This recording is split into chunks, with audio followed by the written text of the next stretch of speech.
건축법 뒷부분 하겠습니다. 제5장 하겠습니다. 가축 면적과 높이와 청수의 산정부터 해서 보칙 편에서 몇 가지가 나옵니다. 자, 요것도 이제 이 편에서도 한 문제가 꼭 시험에 나오는 사항입니다. 그래서 여러분들이 통과하시면 안 됩니다. 첫 번째 1번부터 보겠습니다. 대지 면적의 산정이죠. 일단 대지가 다 아시겠지만요. 대지는 대지의 이 대지 자체를 이제 수평 투영한 면적이다 이렇게 말합니다. 그래서 근데 여기도 무엇을 공제한다, 제외한다 해가지고 도시군 계획 시설로 결정이 되어진 토지하고요. 그다음에 건축선 모퉁이 대지하고 미달되는 건축선에서 발생한 건축선과 요 도로 사이의 공간 면적도 다 공제한다, 제외한다. 제외한다 아셔야 돼요. 대지를 아셔야 각종 어떤 건폐율, 용적률, 각종 어떤 또 보시면 각종 조경, 설치부터 모든 상이 대지부터 발생합니다. 그래서 중요한 상이겠죠. 보겠습니다. 1번 모퉁이에서 위치해서 발생한 건축선 사이에서 제외한다. 첫 번째 내용에서 나왔습니다. 제외합니다. 제외요. 그 다음에 두 번째 보시면 대지의 도시군 계획 시설 부지로 포함이 되어진 면적도 제외한다. 제외한다. 그래서 맞습니다. 3번 보시면 그런데 제외하지만 이 건축선 가운데서도 시군 구청장이 따로 지정해서 발생시킨 그 건축선은 여기에 또 포함이 안 된다는 얘기가 요 사인 대지에 포함이 된다고 했었죠. 바로 그 말 되겠습니다. 그래서 보시면 3번 지문 보시면 X가 되겠습니다. 보시고요. 이 대지 면적을 깔고 그 위에 건축 면적의 비율, 건폐율, 대지 면적에서 차지하는 건물의 연면적 비율, 용적률 아닙니까? 4번 질문 맞는 말이죠. 보시고요. 대지의 수평 투영 면적이다 하지만 소유 너비에 미달되어서 발생한 건축선 사이 제외한다. 이 문제 나왔습니다. 그래서 답은 3번만 X고 당한다. 맞는 말 되겠습니다. 그래서 가시고요. 다음 페이지입니다. 2번 문제. 바닥이죠. 이제 바닥 면적. 건물 각 층별로 산정되어서 벽 안쪽에서 이렇게 발생되어진 부분의 면적 바닥이라고 이렇게 우리가 널리 불러요. 그래서 첫 번째 1번입니다. 바닥 면적의 어휘 잘 나왔죠? 맞습니다. 2번 보시면 건축물하면 지붕만 있으면 건물입니다. 그래서 가운데 기둥 하나 가지고 세운 건물이다 할지라도 이 외부의 벽이 끝에서 1m 구태한 선까지를 건물의 바닥 면적으로 산입한다는 겁니까? 그래서 이번 문장은 이제 보시면 또 맞는 말 되겠죠.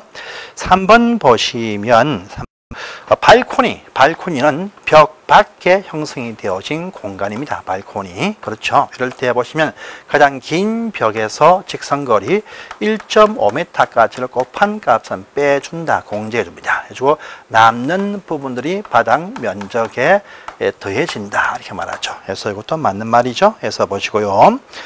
4번 보시면 4번은 우리 주택 건물에 딸려 있는 각종 어떤 필로티로 형성이 되어진 부분도 외부에 벽이 있습니다. 있다 해도 이것이 주차장 등으로 쓰면 다 몽땅 공제를 한다.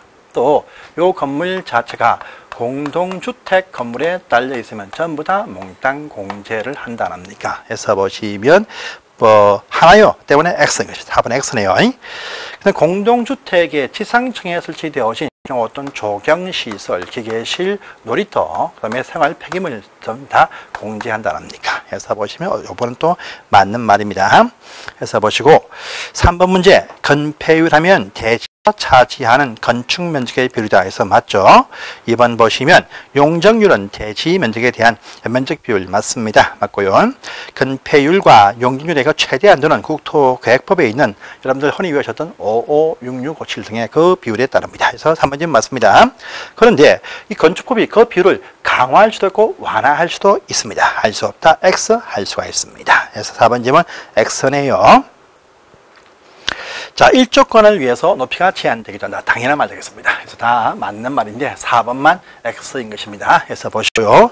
자, 다음 페이지 똑같은 문제니까 풀어보시기 바랍니다. 근데 그 문장에서 4번 문제에서 1번 기역, 니은 다 했던 문장이죠. 그래서 넘어갑니다. 이 기역, 니은, 디귿, 리을 다 했던 문장입니다. 근데 미음 보세요. 미음. 자, 미음 보니까 240%의 용적률을 가지고 있답니다. 가지고 있는 어떤 건축물이고, 그 다음에 보니까 건폐율의 한도가 60% 주어져 있는 한도가 주어진 그 지역에서 어떤 건축물을 진단합니다. 이걸 다 적용했을 때 최대 건축 가능한 최대 건축했을 때 4층을 초과하는 건물을 건축할 수 없다. X 건축할 수 있습니다. 이 말입니다. 우리가 일단 건폐율하면요, 이 대지에서 대지가 100이라고 가정할 때 차지한 것이 최대 60을 넘을 수가 없습니다. 60 넘을 수 없어요. 근데 한 층만 6이면 돼. 60이 돼. 나머지 층은요, 이렇게 30 잘라서 건물을 딱 건축합니다. 보세요. 그러면 요 건물을 딱 보니까 2층부터는 30이 나왔다 합니다. 30이 딱 이렇게 나왔습니다. 자, 보니까 1, 2, 3, 4, 5, 6, 7층인데 요 건물의 건폐율은요 60%가 맞습니다. 맞아요. 그런데 용적률 보시면 240%입니다. 240%. 맞췄습니다. 7층이 나왔죠. 4층을 초과할 수 있습니다. 한 층만 건폐율 맞추고 딴 층은요 좁게해서 쫙 올리면 자 60, 4, 6, 24, 240% 아니겠습니까? 그래서 4층을 초과할 수가 있습니다. 그래서 위험지문 할 수 없다, 할 수 있습니다. X입니다. 자, 5번 문제 다 아시죠? 용적률 산정할 때 그때 연면적에서 제외하는 4가지 면적이 있죠. 지하층 면적, 지상층에 있는 부설 주상 면적, 그 다음에 초고층 건물에 설치하는 바로 피난 안전구역 면적, 그 다음에 헬리포터 설치할 것인데 경사 지붕 설치 못할 때 경사 지붕 밑에 두는 것 대피 공간 제외한다. 4가지 나오죠. 4가지. 그러니까 1, 2, 3, 4번 제외됩니다. 그런데 5번 문장은 용적률 완화 요청할 수 있는 대상 건물이지 처음부터 원천 공지하지를 안 합니다. 그래서 X가 된다. 이렇게 아시면 되겠네요. 6번 문제를 보시면 간단하죠.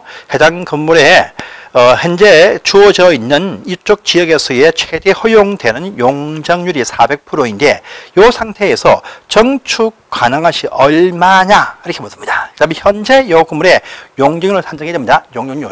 용적률 산정할 때는 항상 지하층 제외, 필로티 제외하고 나서 보시면 되겠습니다. 그래서 보습학원 500, 치과의원 500, 내과원 500 해서 1500. 이 차지하는 대지천에 대해서 현재 이 건물은요 150%짜리 가지고 있는 바로 용적률을 가진 건물입니다. 그러면 현장 이 장소에서 400% 허용된다는 겁니다. 400% 허용돼요. 그럼 추가로 250의 정축이 가능해집니다. 대지천에 250, 2500제곱미터의 정축이 가능해진다 이렇게 알 수가 있다 이거죠. 답은 2500이 되겠습니다. 다음 3번 되겠네요. 자, 7번 문제 갑니다. 건폐율과 용적률 설명해줘. 옳은 것은 무엇이냐? 다 쉬운 설명이 다 되었던 사항이네요. 해서 보시면 틀린 것은요. 일단 1번 보시면 건폐율의 어디부터 틀렸죠? 대지에 대한 건축면적 비율이죠. 1번 X. 2번 보시면 용적률을 산정할 때 지하층은 제외한다. 2번 맞는 말입니다. 보시고요. 3번 보시면 자, 국토계획법상에 주어진 그 최대 한도를 건축법을 통해서 이를 완화할 수 있죠. 강화할 수도 있고요. 그래서 할 수 없다. X 할 수 있습니다. 자, 4번 가시면 하나의 대지에 건축물이 2개 이상 있다 할 때에는요. 용적률은요. 전부 다 합합니다. 합해요. 그래서 각각이 아니고 합쳐가지고 그래서 연면적의 합계 비율이 바로 용적률이다. 두 동이다. 합쳐가지고 산정합니다. 그래서 4번 점 X네요. 그 다음에 도시에서 건물이 있는 대지분을 할 때 우리가 60, 150, 260 미터 분할 금지란 그 직접적인 면적 제한 말고도 간접적으로 대건이가 공용이다 해서 대지와 도로 접도 관계, 건폐율 관계, 용적률 관계, 높이 관계 등을 위반하는 분할도 안 된다라죠. 할 수 있다, 할 수 없습니다. 5번지면 X가 되겠습니다. 해서 보시고요. 8번 문제를 가보시면 틀린 것은 무엇이냐라는 무엇입니다. 건축물 일정이 차량 주차 적용되는 필로티일 때는 바닥에 제외한다. 맞는 말이죠. 모든 건물의 필로티가 주차장이면 다 제외합니다. 공동주택에 딸려있는 필로티는요. 쓰임새 불문하고 다 제외해주죠. 그래서 보시면 용적 그 면적에서 다 원천 제외를 해줍니다. 그래서 1번 질문 맞습니다. 그 다음에 2번 다락이죠. 우리 다락 보시면 복층식이다라고 할 때 복층식 건물에 주어져 있는 다락이 있습니다. 다락 요 높이가 다락의 천고 높이가 1.5m까지 이하일 때 제외한다는 겁니다. 그래서 2m이면 포함되겠죠. 경사진 지붕 사이는 1.8m 이하일 때다. 둘 다 제외한다. 이렇게 나오는 것이죠. 그래서 2m이면 포함됩니다. 그래서 맞는 말입니다. 보시고요. 그 다음에 용적률 산정할 때 초고층 건축물의 피난 안전구역 제외한다. 라 했었죠. 3번도 맞습니다. 보시고요. 그 다음에 4번 보시면 청이 높이가 아주 높은데 청이 애매하다랍니다. 이럴 때 높이가 16m다 할 때 청수 제한할 때 4m마다 한 개 청으로 해서 청수 제한이 붙는 것이죠. 그래서 보시면 이것도 맞는 말입니다. 자, 주택의 발코니가 튀어나왔다. 발코니는요, 가장 긴 벽에서 직선 거리로 1.5m를 곱한 값을 뺀 나머진 바닥에 산입된다는 겁니까? 그래서 5번 지문이 맞는 것이네요. 해서 보시고, 4번 지문도, 이거, 5번 지문이 X가 된 것이죠. X입니다. 자, 9번 갑니다. 틀린 것은 무엇이냐랍니다. 일단 1번은 건축 면적을 산정할 때 문제죠. 그죠? 그래서 이 지붕 같은 것이 튀어나와서 위에서 수평 투영을 해보니까 이것이 건물 벽처럼 보인다 할지라도 일부를 공제를 해준다 했습니다. 그래서 기본 1m를 빼주는데 이것이 창고, 축사를 가진 축사 건물은 기본 연 3m를 빼준다. 한옥을 가지고 있는 건물은 2m를 빼준다. 전통 사찰, 절 건물은 4m까지 공제를 해준다는 겁니다. 이거 나왔죠? 그래서 1번 지문 맞는 말 되겠습니다. 그 다음에 2번을 보시면 2번은 이 얘기죠? 예, 이번은 건축 면적의 기본적인 의무수입니다. 맞는 말입니다. 보시고요. 자, 3번 질문 중요하죠? 자, 건축물 보시면 높은 건물일 때 보시면 승강기 실탑, 계단 실탑이 이렇게 있습니다. 있어요.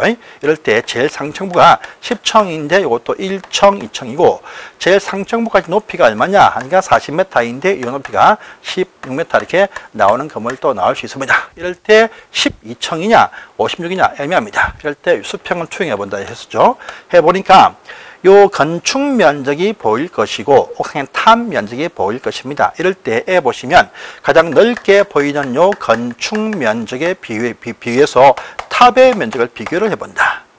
했을 때 탑 면적이 건축에 비해서 8분의 1 이하가 되어지면 청소는 몽땅 다 공제를 하지만 건물 높이는요 12m까지만 공제하고 나머지는 높이에 포함이 된다 이렇게 하는 부분이 있습니다. 그래서 그 말이죠. 그래서 보시면 6분의 1이 아니죠. 8분의 1이고 여기 4억객 승인받은 공동주택 건물인데 8지보 이하 평수를 갖출 때 6분의 1로 완화시켜준다 하죠. 그래서 기본은 8분의 1입니다. 그래서 3번 질문 X가 되겠습니다. 그래서 보시고 4번 집은 바닥 면적이 어이죠. 보시고 5번 보시면 건물 1층이 전부가 다 필로티 구조로 형성이 딱 되어져 있으면 높이 제한할 때 필로티 청고를 제외한 높이로 한다는 겁니까? 그래서 맞는 말 되겠습니다. 5번 또 맞네요. 해서 보시고 자 이제 10번 문제를 가보십니다. 자 지하층이 2개 층이고 전체 건물 층수가 애매하답니다. 애매해요. 바닥이 600인데 보시면 바닥 300까지의 높이는 12m 나머지 300은 높이가 16m이다. 이럴 때 건물 청수가 몇 층이냐? 청수를 모른답니다. 청수가 애매하면 4m마다 한 개 층이죠. 그러면 10m 분들은 3층, 16은 4층, 3층, 4층 청수가 다르면 가장 많은 청수가 전체 건물 청수로 본다. 4층으로 본다. 이렇게 딱 답이 딱 나와야 됩니다. 나왔던 게 주요 문제죠. 해서 이렇게 푸는 것입니다.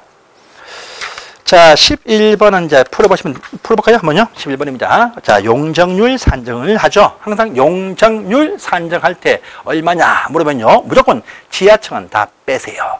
필로티 다 빼세요. 빼십니다. 그래서 일단 대지가 2,000제곱미터입니다. 2,000제곱미터입니다. 그런데 지하층 빼고 필로티 빼니까 나머지가 지상 2, 3, 4, 5, 6, 7, 6개 층에 각층 800. 68, 48, 4,800이 됩니다. 곱하기 100%. 간단하게 답이 나오죠. 얼마입니까? 공 2개 지우니까 2는 4, 2, 4, 8, 240% 이렇게 딱 나오시죠. 용적률 산정한다 하라면 무조건 눈 감고 지하층 빼세요. 필로티 빼세요. 나머지 2층부터 딱 올라가면 되겠습니다. 이렇게 하십시오. 해서 이제 답을 쉽게 240 이렇게 나오는 것입니다. 자, 다음 페이지입니다. 12번을 갑니다. 자, 대지 면적이 160인데 요 각 층이 동일한데 지하 1층과 지상 3층이 하나의 건축물 평지분 건물이다 합니다. 해당 건물이 용적률이 150% 날 때 이 건물의 각 층 바닥은 얼마냐? 자, 안다 싶네요. 쉽습니다. 보세요. 각 대지가 일단 대지가 얼마입니까? 160이죠. 160이다 합니다. 자, 각 층이 면적이 똑같은 것이 지하부터 해가지고 3층까지 이렇게 솟아나 있는 건물입니다. 지하도 한 층 있죠. 용적률 할 때는 지하층은 조금 빠집니다. 빼면 돼요. 각 층이 똑같다 합니다. 근데 요 건물 요것을 대비했을 때 150%랍니다. 현장지의 용적률이 현재. 그러면 요것에 150%란 말입니다. 150%. 얼마입니까? 160. 요것이 50%라면 826. 그죠? 8이 8. 10 더하니까 얼마입니까? 240이다. 요 건물에 요까지 3개 층이 240입니다. 각 층이 똑같죠? 3, 8, 24. 곱하기 3. 곱하기 8. 3, 8, 24. 각 층은 82 이렇게 나오는 것입니다. 간단합니다. 답은 3번 되겠습니다. 보시고요. 이렇게 해서 밑에 문제도 풀어보십시오. 자, 14번 가볼게요. 면적과 높이와 청수의 산정 문제죠. 틀린 무엇이냐랍니다. 건물의 청수가 다르면 가중평균 됐습니까? 청수가 다르면 가장 많은 청수죠. 1번 바로 X죠. X입니다. 자, 건축 면적의 어휘. 2번, 또 3번. 지상층의 주차장 면적은 용적률 할 때 제외하게 되겠죠. 산업단다 맞습니다.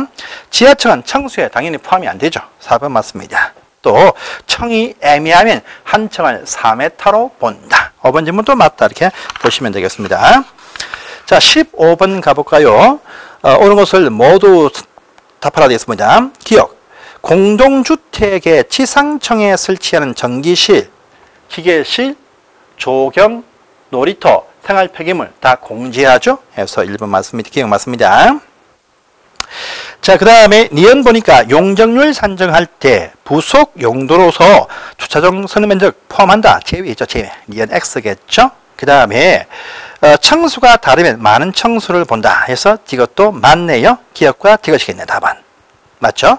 그 다음에 사용 승인 받은 다음에 15년 이상 경과되어진 건물을 리모델링 할 때 외벽에 설치하는 마감 자재를 좀 붙였다 할 때 당연히 면적서 다 공제를 해줍니다. 해서 포함한다. X 제입니다. 해서 보시고 자, 16번 문제. 간단한 문제였습니다. 풀어보십시오. 자, 이제 보칙편 가봅니다. 보칙편의 1번 건축분쟁전문위원회에 나오네요. 이게 딱 나면요. 이게 딱 나면 일단 건축분쟁전문심사는 지방에서 안 하죠. 이제 중앙에서만 심사한다. 이렇게 하십시오. 중앙에서만. 중앙건축에서만 분쟁심사하고 지방에서는 이제 건축민원심사한다. 이렇게 아셔야 돼요. 자, 분쟁전문이 딱 나면 분쟁 신청할 때 보시면 분쟁의 조정을 신청할 수도 있고 또 재판처럼 재정 신청도 할 수가 있다랍니다.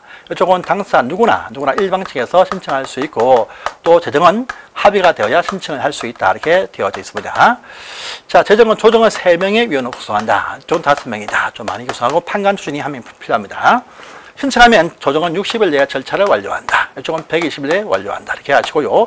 해서 송부를 딱 해주면 조정에 대해서는요 15일 안에 수락 여부가 표시가 있다라고 할 때. 또 이쪽은요 불만이 있다 60일 안에 정식적인 소송의 제기 이것을 하지 아니할 때 당사자 간에 합의가 된 걸로 간주한다 이렇게 또 나와야 됩니다. 해서 보십니다. 자, 그래서 일단 보시면 1번 문제 우리 조정 신청은 말입니다. 이쪽 신청은 관기주, 관계자, 건축 관계자, 전문 기술자, 인근 주민들 간에 그들 간에 또 상호간에 분쟁심사 다 할 수 있겠죠. 그래서 보시면 자, 인근 중간에 분쟁심사 할 수 있습니다. 1번 지금 맞습니다. 맞고요.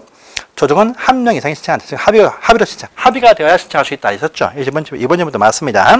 3번 보시면 조정 3명, 재정 5명이 심사한다. 되어 있죠.